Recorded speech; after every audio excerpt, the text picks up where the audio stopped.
vosotros aquí no hacéis nada.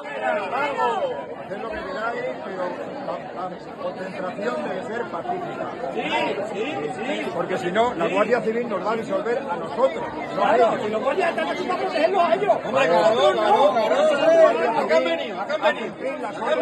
Nosotros hemos dicho que íbamos a hacer algo. ¿A qué vienen? ¿A protegerlo? A cumplir las órdenes. Pues se lo llevan a tomar por culo de aquí porque mañana van a estar otra vez igual. Y el día que coja un coche con un niño pequeño, vamos a tener problemas. Vamos a tener muchos problemas.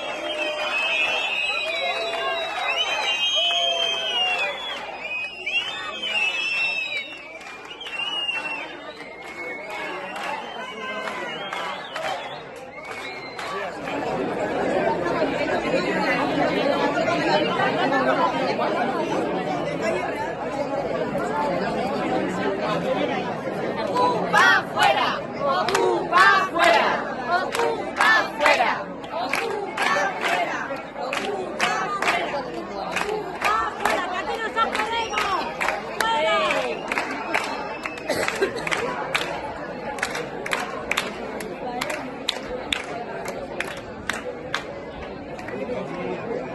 Pues